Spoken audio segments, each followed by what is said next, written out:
Hello यो स्वागत है आप सभी का मेरे यूट्यूब चैनल स्कूल ट्यूशन गुरुजी में। बच्चों, हम पढ़ रहे थे आपका अध्याय 5 जीवन की मौलिक इकाई, और आज इसमें हम पढ़ने वाले हैं बच्चों कुछ बेसिक चीज़ों के बारे में। तो चलिए शुरू करते हैं आपका पाठ। तो सबसे पहले जान लेते हैं बच्चों कोशिका भित्ति के बारे में। तो कोशिका भित्ति क्या है? प्लाज्मा झिल्ली के अतिरिक्त कोशिका भित्ति होती है, और पादप कोशिका भित्ति मुख्यतः सेलुलोज से बनी होती है, और सेलुलोज एक जटिल पदार्थ है जो पौधों को संरचनात्मक दृढ़ता प्रदान करता है। और ये क्या करता है? प्रसारण द्वारा पानी की हानि जब होती है तो कोशिका को अधिक संकुचित होने में से बचाता है, और इसी को हम संकुचन, जीव द्रव्य का संकुचन भी देखने को हमें यहाँ पे मिलता है बच्चों। फिर क्या है बच्चों, इसका जो कार्य है बेसिकली क्या है? जो अवशोषण होता है उसकी द्वारा जो, या फिर प्रासरण होता है, इस तरह की चीज़ों को कंट्रोल करना, क्योंकि यही क्या करता है जो आपका प्लाज्मा झिल्ली जैसे कार्य को भी ये यहाँ पे करता है बच्चों। अब कोशिका भित्ति पौधों, कवक तथा बैक्टीरिया कोशिकाओं को अपेक्षाकृत कम तनु विलयन में बिना फटे बनाए रखने में मदद करती है। ये एक ऐसे माध्यम से कोशिका प्रसारण विधि द्वारा पानी लेती है कि कोशिका फूल जाती है और कोशिका भित्ति के ऊपर दबाव डालती है, और कोशिका भित्ति में फूली हुई कोशिकाओं के प्रति समान रूप से दबाव डालती है। यानी कि ये आपको जो कोशिका है उसकी संरचना को ऐसे बनाए रखती है कि वो नॉर्मल रहे बच्चों। यानी कि अगर अधिक कोई चीज़ हो गई तो वो फटे ना, और अंदर, और अगर बाहर कोई चीज़ जा रही है तो वो ज़्यादा सिकुड़े ना। फिर बात कर लेते हैं बच्चों केंद्रक की। तो केंद्रक क्या है? एक दोहरी परत वाली एक क्या है? झिल्ली है, जिसे केंद्रक झिल्ली कहते हैं बच्चों। और इसके अंदर कई सारे छेद होते हैं जिसके द्वारा कोशिका द्रव्य या केंद्रक के बाहर या अंदर जाने का कार्य होता है बच्चों।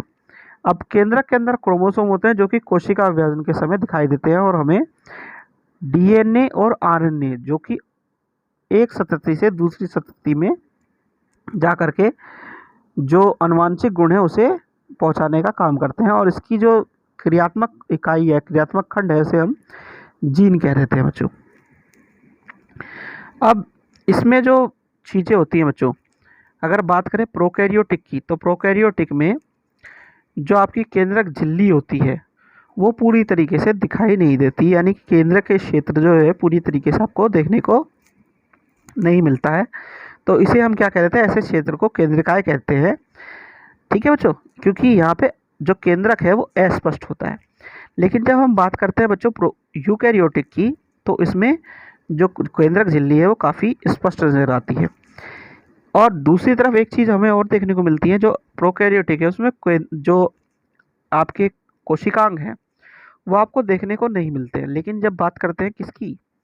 यूकैरियोटिक की, तो उसमें कोशिकांग आपको देखने को मिल जाते हैं जो कि स्पष्ट तौर पे आपको दिखाई देते हैं और आपके अलग अलग कार्य को करने में भी मदद करते हैं। फिर बात करते हैं बच्चों कोशिका द्रव्य की। तो कोशिका द्रव्य क्या है? आपका जो प्लाज्मा झिल्ली और आपका जो केंद्रक के बीच का भाग है वो है कोशिका द्रव्य बच्चों। अब कोशिका द्रव्य को हम दो भागों में विभाजित कर देते हैं। एक है आपका जो द्रव्य वाला भाग है जिसे हम साइटोसोल कह देते हैं, जिसमें आपका पूरा का पूरा द्रव्य भरा हुआ है, तरल पदार्थ भरा हुआ है। इसके अंदर एक आपको क्या मिलेगा? कोशिकांग मिलेंगे, जो कि क्या है? जीव द्रव्य में रह करके आपके कोशिका के अलग अलग कार्यों को करते हैं। यानी कोशिका द्रव्य तथा केंद्रक दोनों को मिलकर के हम जीव द्रव्य भी कह देते हैं कई बार। अब कोशिका अंगक झिल्ली युक्त होती है। प्रोकैरियोटिक कोशिका में वास्तविक केंद्रक के अतिरिक्त झिल्ली युक्त अंगक नहीं होते, जबकि यूकैरियोटिक कोशिका में केंद्रकीय झिल्ली तथा झिल्ली युक्त अंगक होते हैं। झिल्ली की सार्थकता वायरस के उदाहरण से हमें स्पष्ट देखने को मिलती है। वायरस में किसी प्रकार की झिल्ली नहीं होती, इसलिए इसमें जीवन के गुण तब तक लक्षित नहीं होते तब तक कि किसी सजीव के शरीर में प्रविष्ट करके कोशिका की मशीनरी का उपयोग कर अपना बहुगुणन ये नहीं कर लेती बच्चों। ठीक है बच्चों, तो बच्चों ये वाला पार्ट हो गया, ये कंप्लीट। अगले वीडियो में हम करेंगे बच्चों उसके प्रश्न उत्तर को, ये वाले को। ठीक है बच्चों, थैंक यू।